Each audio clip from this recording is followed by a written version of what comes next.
Welcome, everybody. Simon Rosenberg from Hopium Chronicles here with our monthly check-in with our paid subscribers. We're actually having two this month because there's just so much going on and so much happy news to report and so much exciting things. There's so many exciting things happening in our politics. I wanted to get together right away after the convention because this was such an important convention and I didn't really want time to go by. And I wanted to share my thoughts about the week and where we're going from here. Early voting begins in just 23, early in-person voting begins in just 23 days. The election is very much with us here, and we're in the home stretch, and we got to close strong. But I just wanted to get together and share some thoughts. I will be honest with you, I'm a little bit less organized in my thinking tonight than I often am in these talks, because so much has happened. And so let me try to make sense of it all as best I can, explain to you where I think the race is, perhaps offer a few insights, and then we'll get to questions in a little bit. So first of all, the convention was incredible. This is my ninth convention that I've been to. It's hard to believe. This was without question the best, but without even any near peer, in my view, in terms of the emotional power of what we witnessed, the quality of just the speeches, the speech writing, the language that we heard. I'm going to come back to that at the end of these remarks and talk about that a little bit. And also as my friend Tara McGowan said today on another podcast I was on, that the strength and diversity and the power of the new Democratic Party that's emerging was very much evident and on display. Joe Biden did his thing, right? He passed the torch officially, so powerfully, so elegantly at this convention. And you really did get the sense, one of the big takeaways of this convention is that the Democratic Party is very strong, and that the rising generation is remarkable and ready to lead. And that, we saw a wild diversity of voices and ages and people coming from all parts of the party, all united around this one mission, which is electing Kamala Harris and Tim Walz and kicking MAGA's ass in November. And it was incredible. And I think what was also incredible was how cogent it was and how consistent the narrative and stories that were told were. And these themes that Kamala Harris has settled on very quickly for the people, opportunity, economic opportunity agenda, her opportunity agenda, freedom and opportunity, we're not going back, we're going forward. These various kind of touchstones that she's established are really powerful. And I will tell you, somebody who speaks for a living and talks about this stuff, it's very easy to sort of go into her language and work with it and understand it and connect to it. There's an ease about it that is part of, I think, her power, is that she settled. Part of what she's doing so well is that she settled on these powerful touchstones, and in the way she's oriented herself. She's found these phrases which somehow have become so meaningful so quickly, remarkably, given just how long she's been running. I mean, it's been a month, right? It's hard to believe.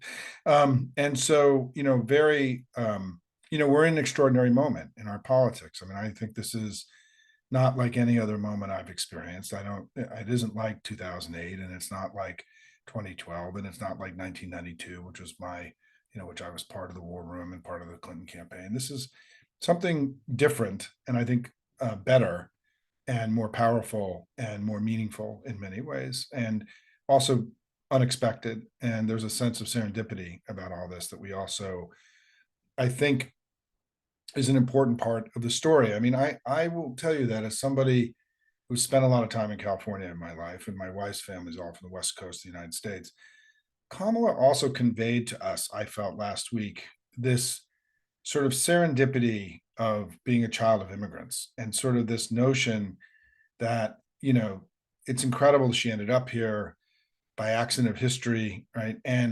But that she was going to make the most of it, and that immigrants in this country are, have a connection to entrepreneurship and patriotism, military service, and this sense of awe of the United States, and this striving to come here.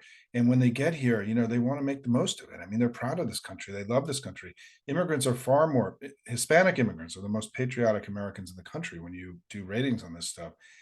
And I think that part of what I felt was happening with her was this: when she said only in America, it really meant something deep, powerful to her.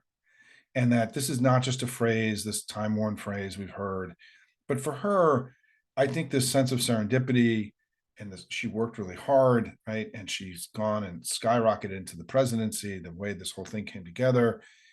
There's this sense of seizing opportunities around this that is a really important, I think, theme for her, and I think for the United States. I mean, for all of us, right? That, as I wrote about Lin Manuel Miranda's, that story, that song from Hamilton about, I'm going to take my shot. I'm now forgetting the language, but there's and her seizing the moment and being powerful and strong in this moment of opportunity for her and for the country is in some ways really what's happening here, right? It's in some ways the sort of simple explanation is that a leader was given an opportunity to lead at a critical moment in her history, and my God, has she led and kicked ass and done an extraordinary job, and in every way, and because she understands the gravity of the moment, and you could hear all that in her speech, right, on Thursday night.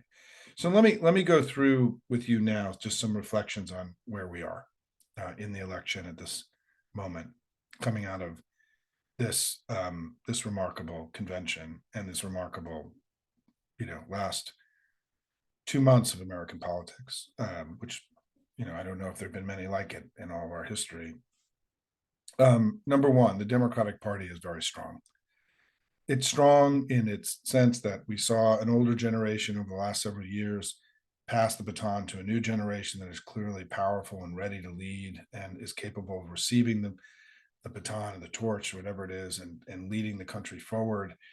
The Democratic Party is strong also because we have big and powerful arguments, and that Kamala Harris was able to come in and draw quickly from all of this work that we've done over the last 30, 40, 50, 100 years. That the party that I talk about in my With Democrats Things Get Better presentation, the party that Bill Clinton talked about with his 50 million jobs number, which came right from us, by the way, and that came right out of Hopium, right? That's, any of you who are Hopium subscribers know that data because I talk about it all the time. That data, that 50 million jobs number, the 50 million to one that he talked about, when I write about that, what I talk about is that since 1989, there's been one really good party in America, and there's been one really crappy party in America, and that we continually have made people's lives better, and they've continued to struggle to do their part, and now they've descended into this extremism and this radicalism, and that there isn't really a left and right. And looking at American politics through the prism of Democrat, Republican, left and right leaves you in sort of an empty place about our politics, because really what it's about is there's been one set of forces, ideological forces, who've continually made things better for the country, and another force that hasn't and has failed, repeatedly failed. And I think that in every way imaginable right now, our party just came out of this convention feeling strong, robust, on the front foot, unified, diverse, comfortable with our diversity, raising huge amounts of money, right? Seeing unprecedented number of volunteers. The Democratic Party, for those of you who follow international politics, know that we are the most successful center left party in the developed world. There's no center left party that's been remotely close to the success the Democratic Party's had. And I've gone through these stats with all of you many times. I mean, we've won more votes in 7 out of 8 of the last presidential elections. No political party's done that in American history. We've won in the last 4 elections, we've averaged 51% of the vote. That's the best showing we've had over 4 elections since FDR's 4 elections in the 1930s and 1940s.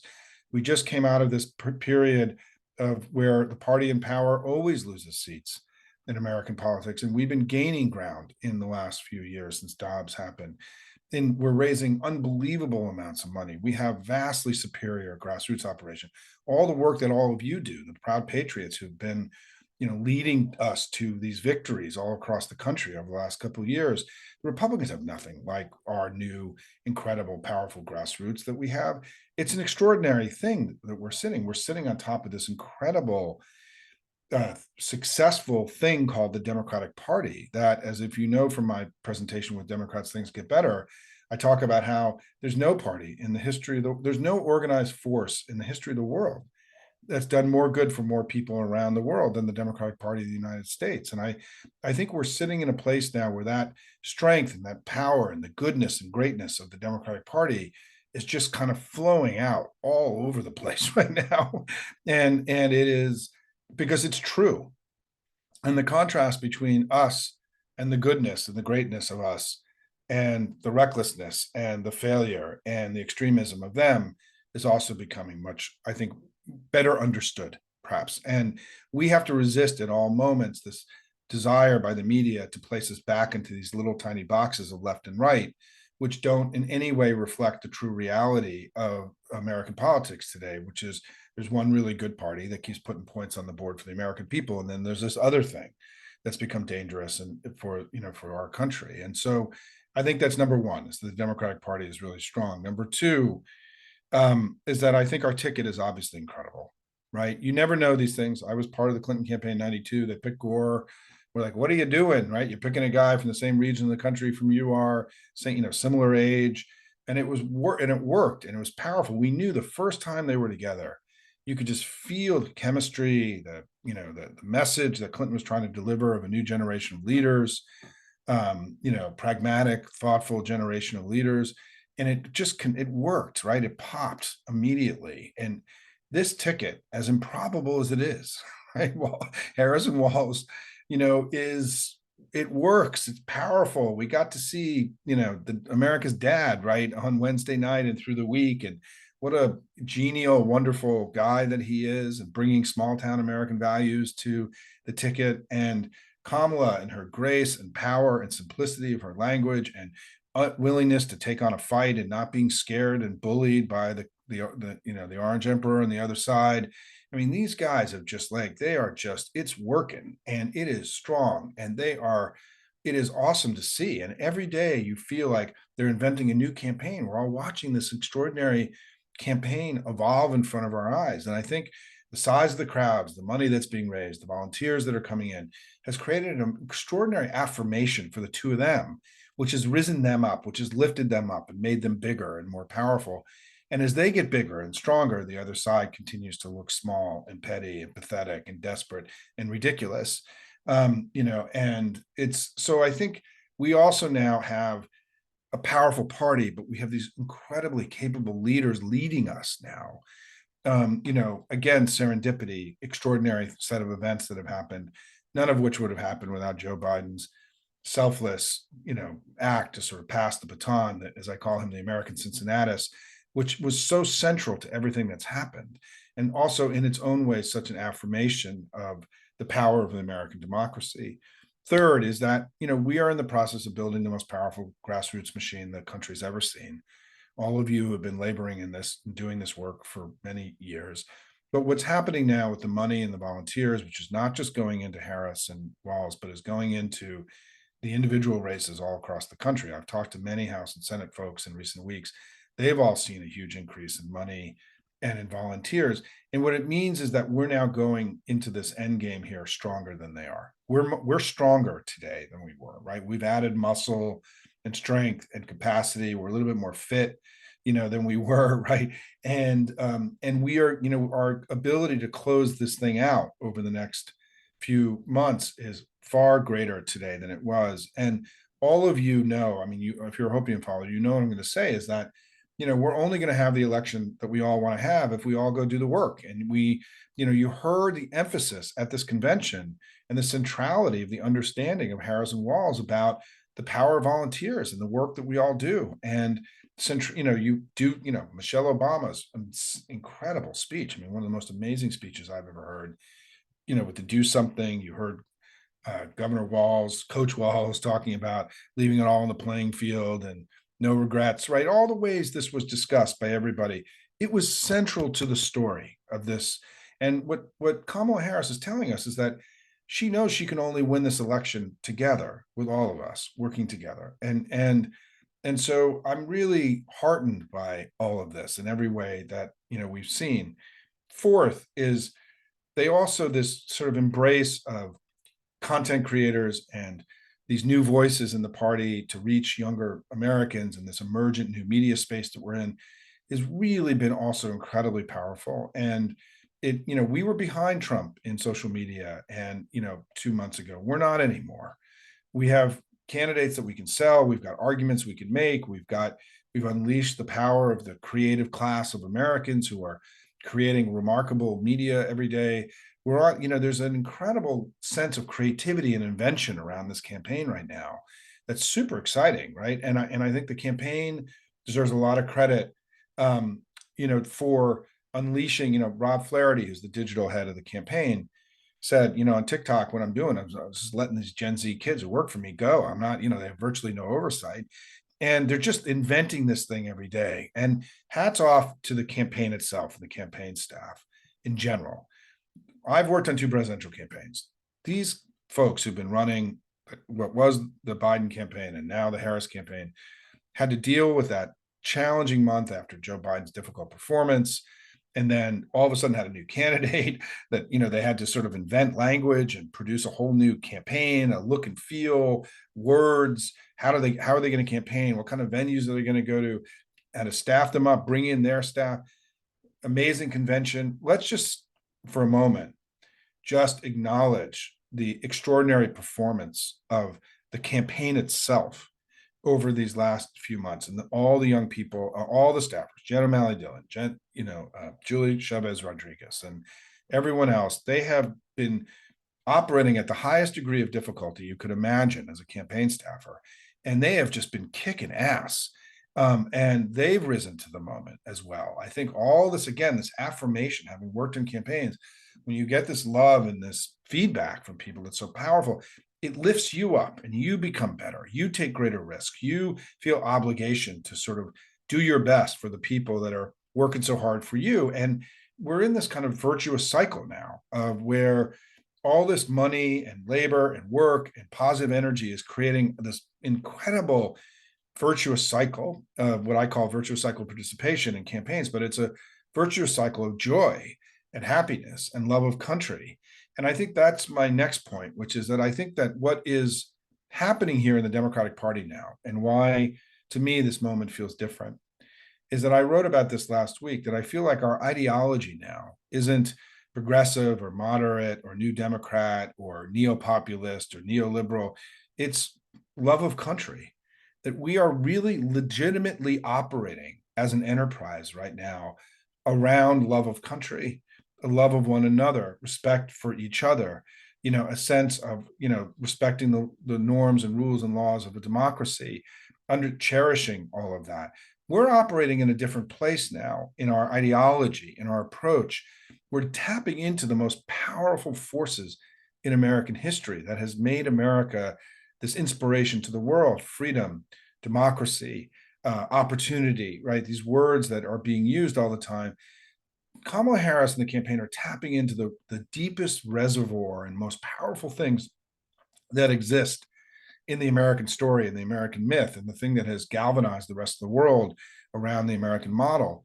And we are in a really powerful place right now. And it's, I think, why the words came so easy for people, because Kamala Harris and all of us have established this moment where I felt that every one of those speakers gave it their all. They were operating, they came to hit the 3-pointer, they came to throw the 60-yard pass, right? They wanted to hit the grand slam, whatever your analogy is, they came to give it their all. Every one of those speeches, every person who, worked harder in that speech than they've ever worked on in their whole life, they understood the gravity of the moment, but they also understood the opportunity to be able to go speak with pride and joy and love of country and patriotism and respect for one another in a time where, this other guy is so full of bile and ugliness, and that the necessity to create that contrast was so, I think, so inspirational. And it's why these speeches were so powerful, because Kamala Harris has created this language that people can access, because she's tapping into these core, American values, the American creed. I mean, we are just sitting here, and it's not being done in a sappy way. It's like organic. And because, why? Because we live in the greatest country on earth, because we are all blessed and lucky to be here. I mean, we all have, and we're all desperate to make sure that our kids and our grandkids have the same opportunities and freedoms that we all had. And so she's tapped into this desire. I mean, my favorite phrase of hers so far, because I think it's so short and elegant, and so much of her language is sparse and clean and easy and accessible. Like, she doesn't overthink stuff, And I think that comes from being a prosecutor, where she had to talk to juries. and she couldn't speak in complicated language. And her facility to speak in simple language is, I think, been kind of awesome, to be honest, as somebody who's been doing this a long time. But that simple phrase where she says, I want people to not get by, but to get ahead, to me is this, it's it's so powerful. I love it. I mean, it's something that we can all say every day. What is Kamala Harris to you? She wants people not just to get by, but she wants them to get ahead. Man, what else do you need? Right? I mean, it's just so lean and powerful, and because that's what we all want, right? We all want a shot. We all want to make our lives better and our kids' lives better. And so I'm thinking a lot about sort of the power of the language and story and narrative that she's helped, you know, unleash and tap into, right? Something really powerful is happening here. This is not a normal campaign in my view. And then finally, two final points is that we also saw the campaign do something really important, which I've written a lot about in my Get to 55 memo, which if you haven't read it, you should read it. I linked to it today, which is they're trying to expand the coalition and expand the map. And they did it with the pick of Governor Walz, where she has now an ambassador to parts of the country that were going to be difficult for her to reach, rural towns and small towns in America who feel neglected by the Democratic Party or culturally out of sync. She's now got an ambassador to reach to that parts of the country, all in the battleground states. But we also saw our attempt to expand the coalition by bringing in Republicans in this pro-democracy coalition that I think many of you have heard me talk about this. I actually helped the campaign set up this operation, this Republicans for Biden. It was Biden and now Harris operation, which is being led by Mitch Landrieu. And this is something I've written about extensively. And I think, Adam Kinzinger's speech, there are two speeches in addition to hers and Governor Walz's that have stuck with me now a few days later that I think about, that are in my head. And it was Michelle Obama's speech, which I still think was one of the most incredible political speeches I've ever heard for so many different reasons. And just her delivery and her elegance and her eloquence and the power. She's incredible. That speech to me was a highlight for me. And then Adam Kinzinger's speech was unbelievable. And to hear a Republican stand up and say, I want my fellow Republicans to know that Democrats are just as patriotic as we are. I mean, those words, I was in the hall for all that. I was dying, man. I was dying. I just was like, I never thought I would hear anything like that in my entire life. Here you've got the Trumpers and the MAGAs calling us communists and socialists, like vermin, right? And here you've got this other guy coming up and saying, these are good people. They care. They love their country. You need to come along with us. Oh my God, it was incredible. And if you haven't spent time with that speech, watched it, it's very short. It's like 7 minutes long. Go back this weekend, this Labor Day weekend, and watch Kamala's speech and watch Tim Walz's speech and watch, hear the words, right? Politics is spoken English. It's a business of spoken English. And the spoken English right now, it's not written. It's not a business of written English. It's very powerful. Kinzinger's speech blew me away in that unprecedented. Nobody's ever heard a speech like that before. I think it's one of the most important political speeches in the last 50 years of American life. By the way, you may have heard my dog Tug barking. He's awesome. I'm going to go tell him to shut up here in a second. But let me finish. I'm going to take a break, give him some food, and get him to be quiet. But the final thing is we're leading in the polls. And, the polls have shifted by about 7 points from the end of the Biden time. And, we are now very competitive or leading in all 7 states. And I still think that this theory of hopium was that we were going to win Michigan, Pennsylvania, and Wisconsin, and we needed to focus on the state which gets us to 269. And then we needed to focus on the tipping point state, the state that got us over. We've invested a lot of our time and money in Arizona, North Carolina, and Nebraska too.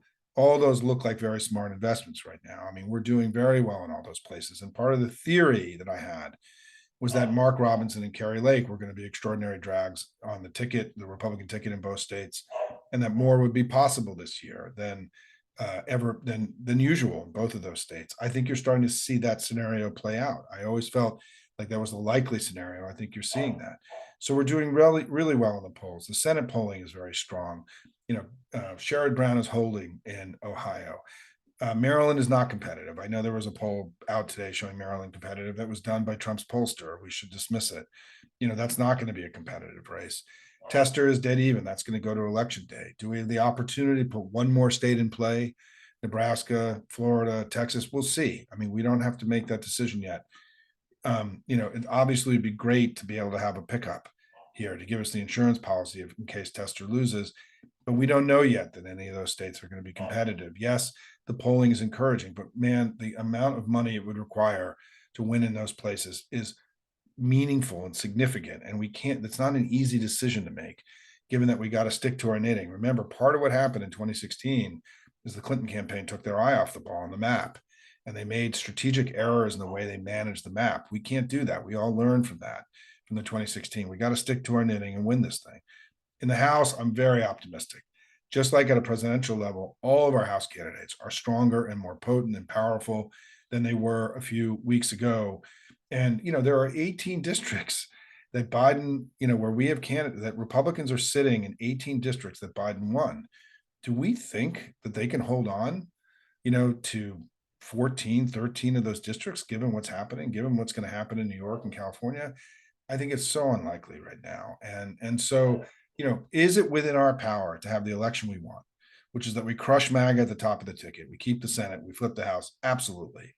And a lot of this will depend on how much work we do. I think every week of the Harris candidacy, that likelihood of us having the election we all want becomes more likely. It feels like it's more possible. And I just hope that all of you, as my closing remarks in this part, and then we're going to take a 30-second break to deal with Tug, my 12-year-old English bulldog. My writing assistant, by the way, he's my writing assistant. To have the election we all want to have, we've just got to work harder than we've done on anything in our lives, because what's in front of us now is we're playing to win. We're not playing to catch up, and we're playing to put these guys away. If we can run up the score against Trump, we can really do incredible damage to MAGA and make it far more likely that MAGA disappears as an ideology in our politics, and we go back to something that feels like a traditional center-right political party. The reason we're going to work hard now is because the opportunity of what's in front of us is greater today than it was. The ability to mortally wound MAGA is within our power, and shame on us if we don't seize it. This is hugely important for the history of the world, for our kids and our grandkids. I don't want I have 3 kids who are 18, 21, and 20, now 24. And, they've spent their teenage years with Donald Trump as a national leader of this country. It's been a tragedy for them. And I'm tired of it. We're all tired of it. We all want better for our kids and our grandkids and for this great nation. And my God, everybody, it is in our power now to be able to do extraordinary damage to them. And let's go work for this like we've never worked for anything before. Whatever you were going to give more. Whatever set of volunteering you're going to do more. Make sure you get a shift this weekend with the Harris campaign. If you haven't done a volunteer shift for Harris campaign, do it this weekend. 200,000 people. So they signed up 200,000 shifts in the last week. Be part of it. Get it to 400,000, right? Use the Hopium recommendations. Make donations. Volunteers for our candidates.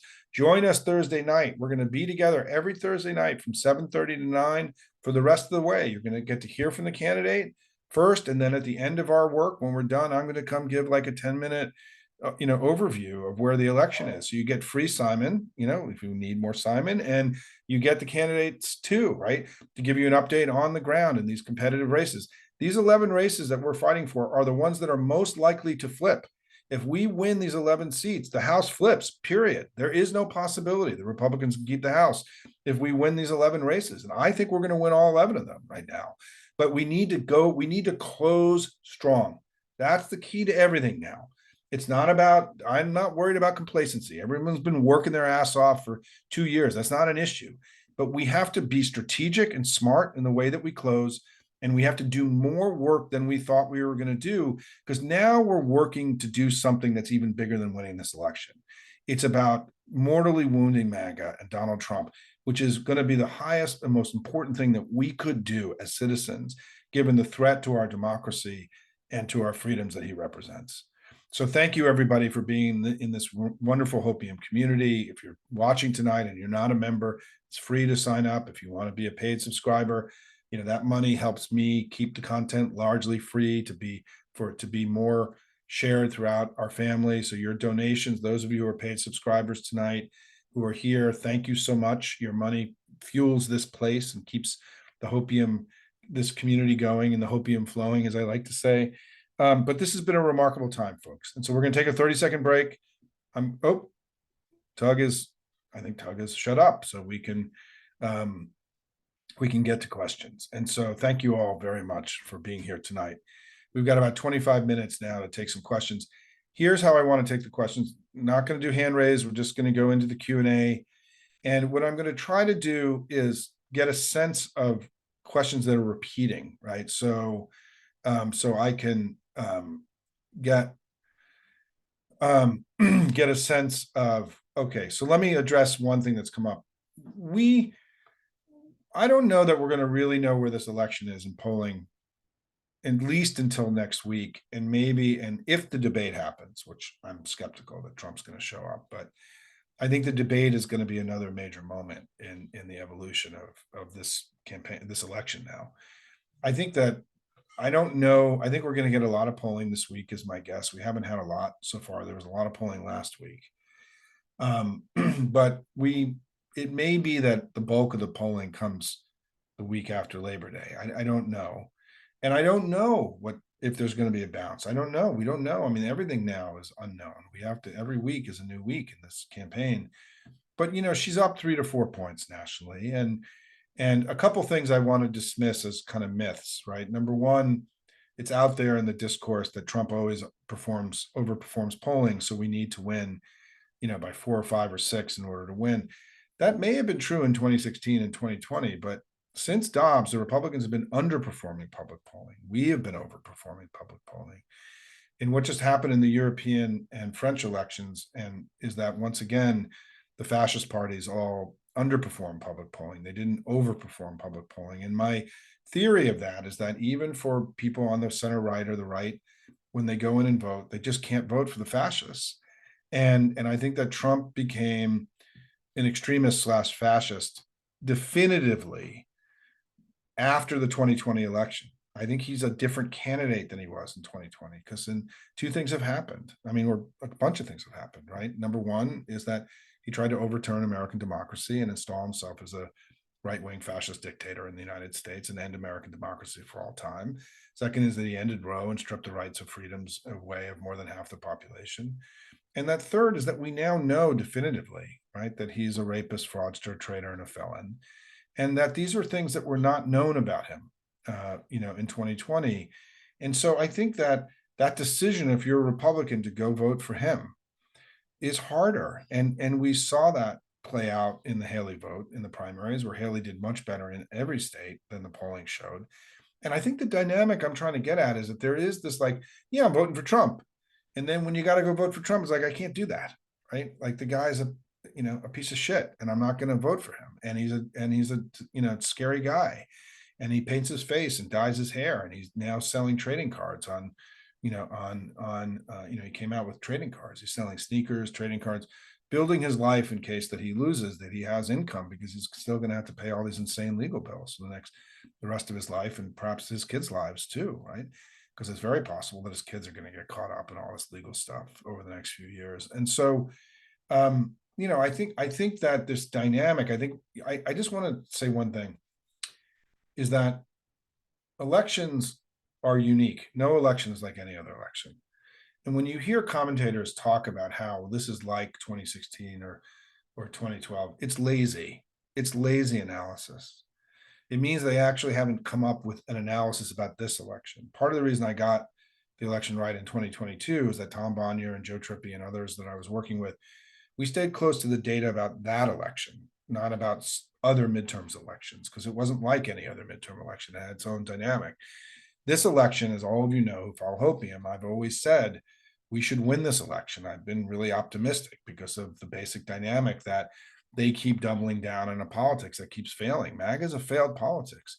And we're strong, right? We make things better for people. Joe Biden's been a really good president. We have this history of being a strong party. And I felt that the strength of our party, whoever our candidate was, plus the ugliness of them in the sense that the country continually rejects MAGA, which was the dynamic in 2022 and was the dynamic in 2023. And it's been the dynamic in early 2024, was going to be the dynamic in the fall of 2024 in this election. And I think, some of you may have seen Tom Bonnier, my collaborator and colleague and friend, we've now started to see something that we didn't have before, which is we've started seeing voter registration get much more democratic in the last few weeks, which was one of these touchstones or one of these things that for Tom and I in 2022, we came to this belief there was going to be the red wave was unlikely because we were seeing strong performance in special elections all across the country. We saw voter registration moving in our direction. We were out fundraising them. And then we did really well in the early vote. And so there are all these indicators of intensity were all pointing towards us and not towards the Republicans. And what we said was, it'd be a little bit weird for this basic dynamic that we're seeing play out to then all of a sudden reverse itself on election day. And that because what we were seeing was the indications of intensity were all pointing towards us. Well, all the indications of intensity are pointing towards us now, all of them. Now that voter reg has moved in our direction, it was slightly favoring them, and now it's favoring us. We have more money, more volunteers.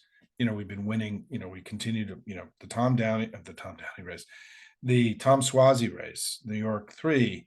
We were told when that happened, that bellwether, that was going to tell us everything we needed to know about this election. And the polls had it 2 to 3 points, and we won by 8 points. And we've continued to overperform in various special elections around the country.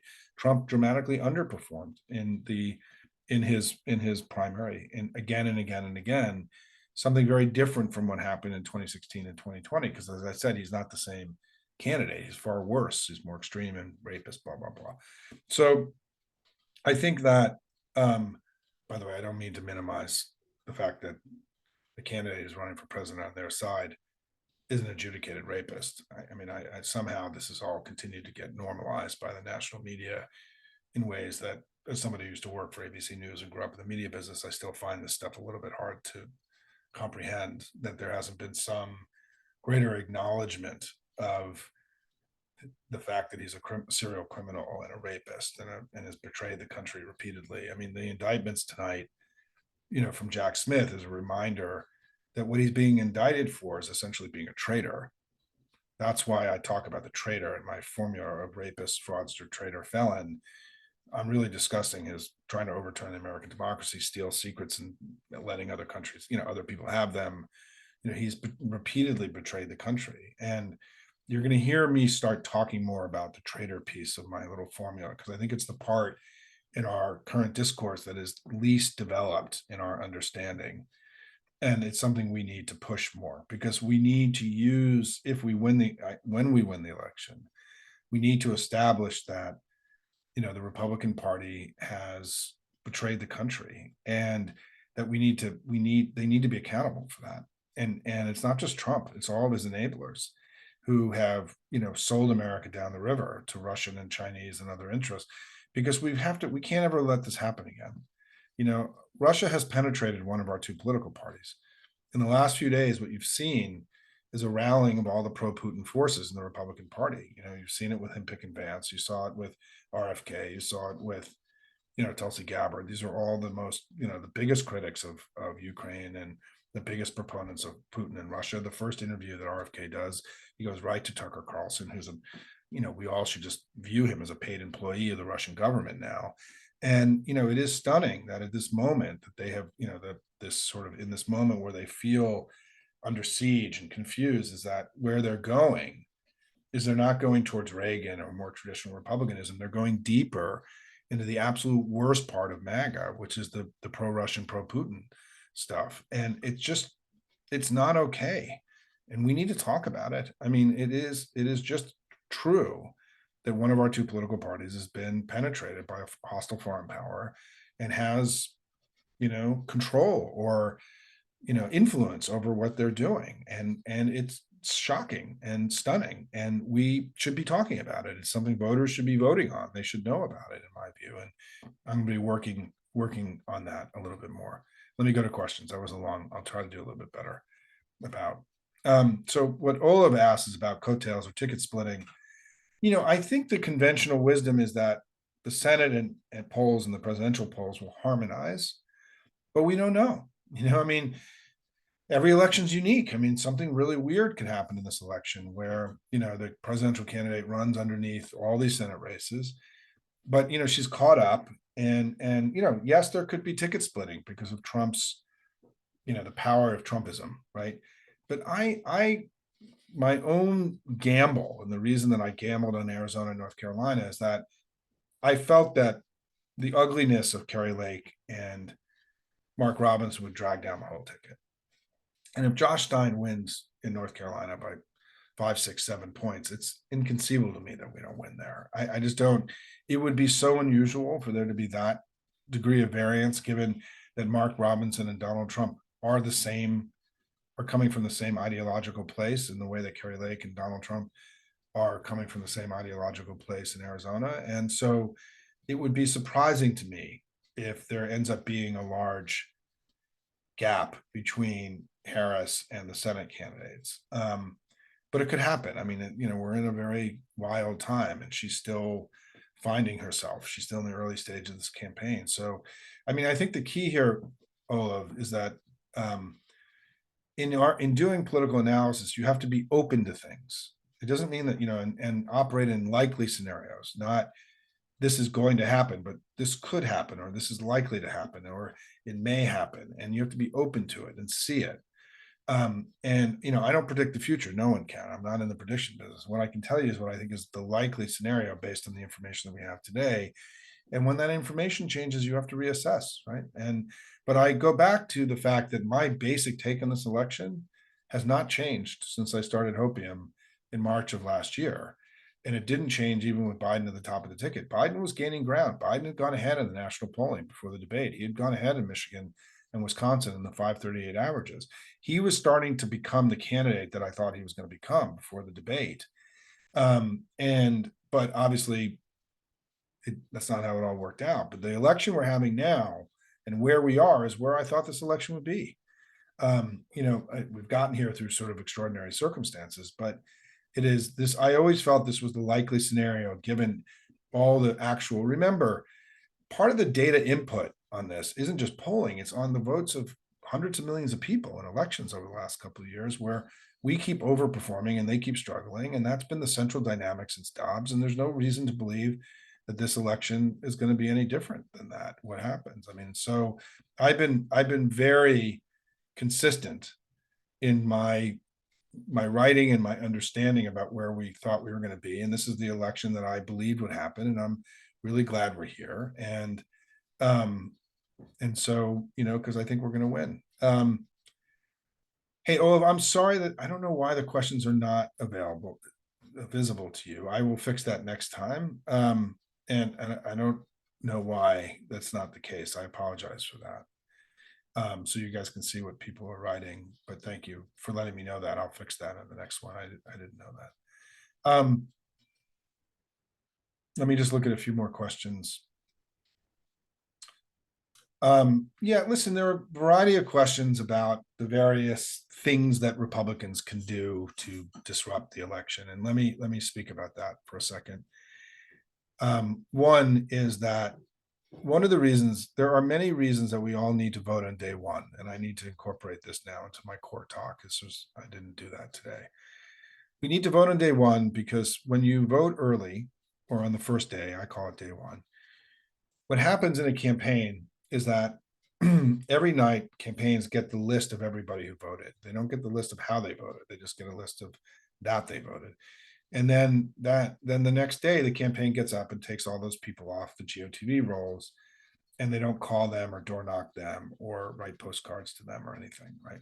And so if there's a huge swell at the beginning of people who voted, who vote early, it allows the campaign to move quicker and faster to lower propensity voters, to use the turnout machine we have to not turn out high propensity voters like us, all of us who vote all the time, but to move down and to target people that are less likely to vote. And when you do that, you make more voters and you have bigger turnout and you win elections. It used to be that we would do this as a party that was an election day party. We would do this we do the prime voters in the morning, and then we do the lower propensity voters in the afternoon. But now, because of all the way that our elections have changed, and now that we're becoming an early vote party, if we can get large numbers of Democrats just to go show up on day one, either in person or put their ballot in the mail or in a drop box, and move prime voters so the campaign doesn't have to reach out to prime voters and go to lower propensity voters, it actually increases turnout. When you vote on day one, you increase Democratic turnout. You make more Democrats. You give our candidate more votes by doing this, and then we're more likely to win. And so, number one is you should do it because it makes it more likely to win. Number two, though, is that it creates weeks of an affirmation that our democracy is working, which is a powerful antidote to any of the stuff that Republicans may try to pull. In the elections, one of the reasons I think Trump hates early voting so much and mail voting is that it makes it harder for him to cheat. I mean, if 60-70% of people who vote in the election vote before election day, then it's much harder to pull off anything, any of the things they may be trying to come up with, including voter intimidation at the polls or anything else. All that gets a lot harder if 60-70% of people have voted beforehand. And Americans have heard stories for weeks about, hey, lots of people are voting, there's joyousness, happiness, the election system's working, there are no problems, right? It gets much harder for them to claim that somehow what you just saw was some kind of rigged thing and cheating, if there's weeks and weeks of this sort of regular routine voting that's happening every day. Third is that there was a third piece of this. I'm now forgetting my own argument. But it's just an unalloyed good. Oh, third is that if lots of people see lots of people voting, then they're more likely to vote. And so this powerful early vote becomes a permission structure or an encouragement or social pressure on people to go vote. And that's another way it increases Democratic turnout. So make sure you've got your vote plan. Try to vote on day one, whatever the rules are in your state. Voting starts on March, on in-person voting starts in Virginia on September 20th. And one of the things that our allies in Virginia are doing is they're going to have vote on day one parties where they throw parties across the state to celebrate the fact that people are voting, and then they come and go hang out at a bar together. And I'm going to try to come to some of those with Network Nova and our friends Postcards for Virginia and others. But in your state, not only vote early and explain to everybody why voting early is so important, or voting on day one, but also create parties and mariachi bands and whatever marching bands around voting, and let's make this joyous and fun the way the campaign is. Let's celebrate this intrinsic American right, this powerful American right of voting, exercising the franchise. We need to make this celebratory and fun, right? I think this is really important. So I think one of the ways that we respond to all of their shenanigans is we win the election by as much as we can. We have this extended, very early vote period where things go well, and it just makes it far harder for them to claim that somehow this was some kind of rigged thing, at this point. And it didn't work last time. I think people kind of expect it. And I just think they're going to have a much harder time pulling off any of their stuff that they thought that they were going to do. Okay, let me go into some other questions. And I'm sorry, I assumed all of you guys could see these questions. That's my fault. Yeah, I mean, I've addressed Florida and Texas, which is that I'm open to it. But my strategy here is I've given you the things that are going to flip the House and win the presidency. And we're a small community. I mean, we're over 100,000 people now. It's kind of amazing. But we're just one piece. And I feel like these are things that we can achieve, and these are important to us.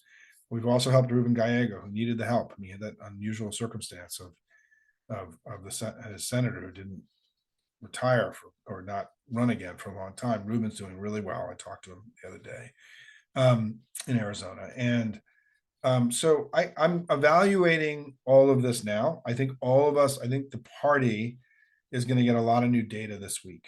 I think that there will be polling and research. And I'm doing a call to DCCC this week to talk about whether we want to toss in a few more races, in as opportunities arise. But our Thursday night series is going really well. We already have more people signed up this week than we had in any other week so far. I think people are getting used to it and building it into their schedules. Come hang out on a couple Thursday nights with us. It's a lot of fun. You can postcard or phone bank got a great crew. I want to thank everybody who's been involved in that. And and so, I think that there's going to be a lot of temptation to go into Florida and Texas as a national party. And I think we have to be careful about that. And I know that people who live in Florida, Texas, are not going to be happy me saying that. But part of what happened in 2016 is the Clinton campaign mismanaged the map at the end, and they took their eye off Wisconsin and a few other states, and we got to stick to our knitting here. We can't screw around in this election. And but I'm open to Texas and Florida. I mean, there's obviously been encouraging polling there in both places, but there's a big difference, what it would take to win when you're down 3 or 4 in either of those states. It's going to take an extraordinary amount of money. And that means that's money that's not going into Michigan, Wisconsin, North Carolina, Arizona, right, into these House races. And these are very difficult choices. This is what a national party has to manage, these very difficult choices. And they sometimes can feel, they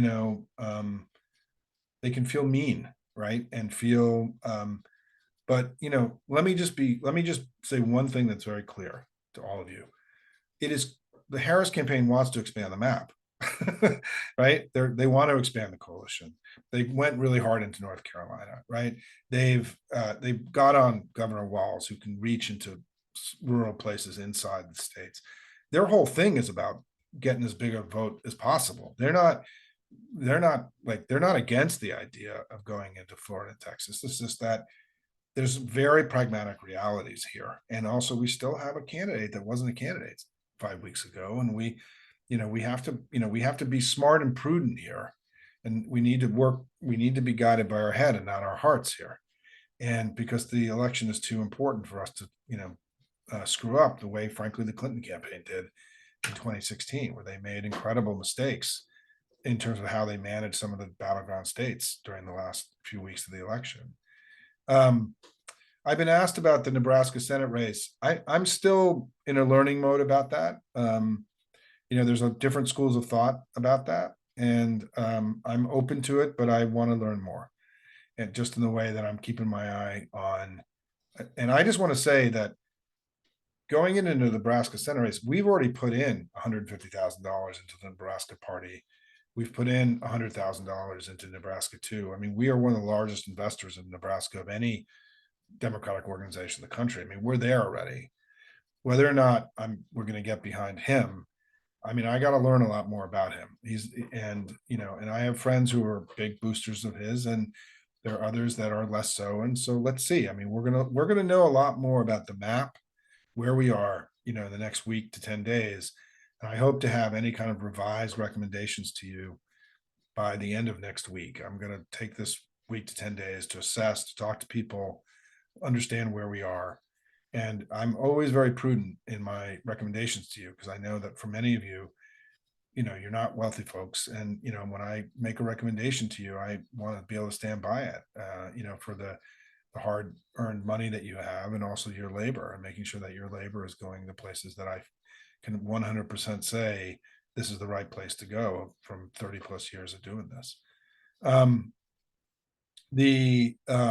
me just look and see.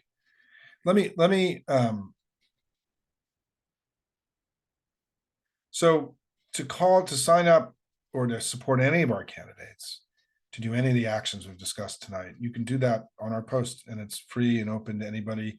Send it to others. Bring in your friends, make Thursday night, grab some wine, write some postcards, right? Have some fun.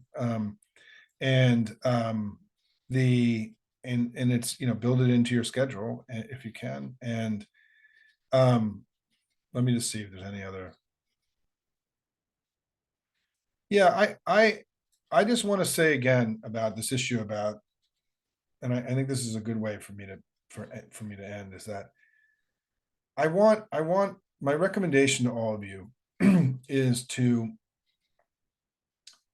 come at this closing period from a place of joy and strength and power, and not from a place of fear and worry. I think we've been operating out of fear and worry since the 2020 election.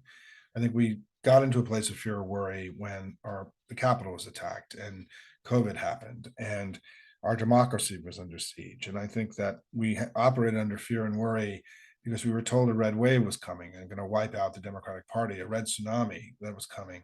And then in 2023 and 2024, we all had our nervousness about Biden's capacity to win the election and Trump seemingly being stronger than we could ever imagine, given just what a disgusting pig that he is and a betrayer of the country. And so much of our orientation towards politics has been coming from a place of fear and worry and uncertainty and doubt.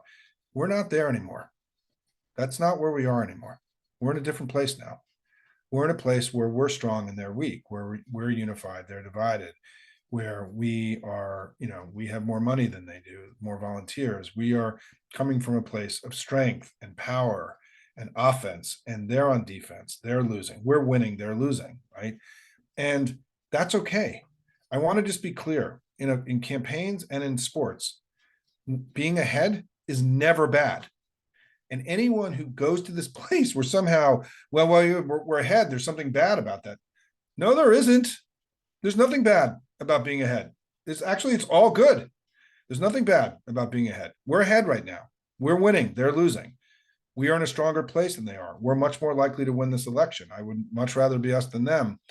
And do not try to catch yourself for why it is that you take this moment of joy and happiness and try to turn it into, again, to go back to that old behavior of going back to fear and worry. There's no reason to do it. It's a choice. Fear and worry is a choice that you make.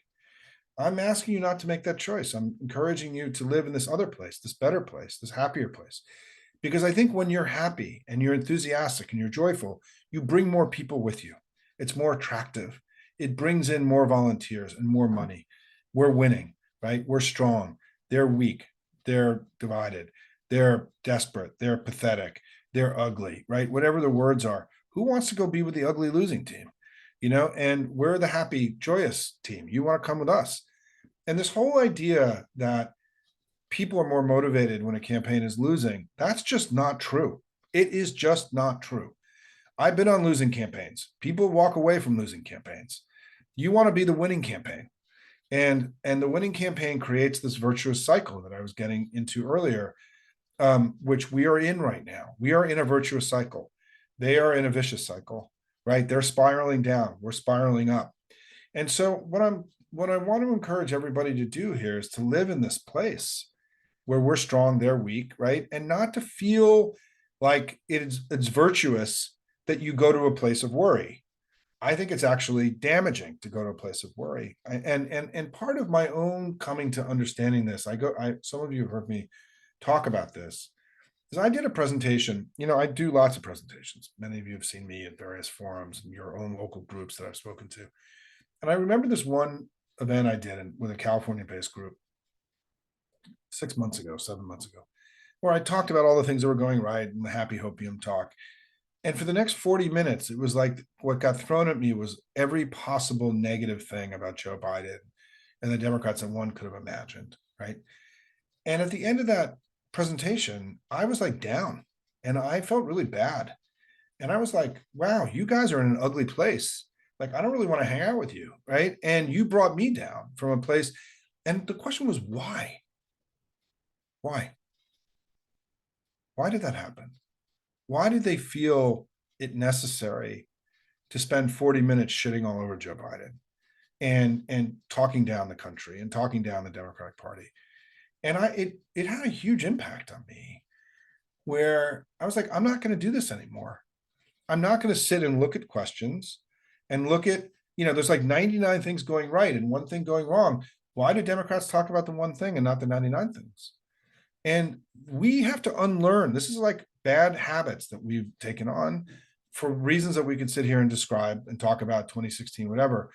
But it has become debilitating for us, I think, to a great degree. And, where we go immediately back into this place, the comfortable place, which is the fear and worry place. I want the comfortable place for you to be love of country place, to be joyful place, to be we're kicking their ass place, to like we have the most amazing candidate we've ever seen place, that our Democratic Party has done more good for more people than virtually any other organized force for good. Organized political force in the history of the world. That's the place you should live in because that place is a true place.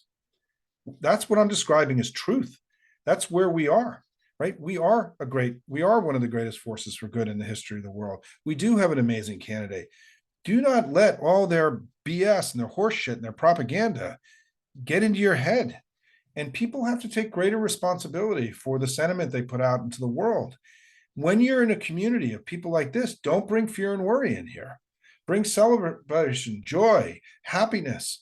We're kicking their ass kind of sentiment, right? Why? Because that's where we actually are right now. And it's also, I think, that optimism and hope and hopium, right? Hopium is hope. We just don't hope the election is going to turn out well. We do the work to make it so, right? Hope is hope with a plan. Is that we have to, part of what Kamala is doing is she's giving you permission to love your country again and to express this love of country in ways that are authentic and real and powerful and meaningful, because we all do love this country. This is the most remarkable place in the history of the world. And, we are all relearning how to orient ourselves around that.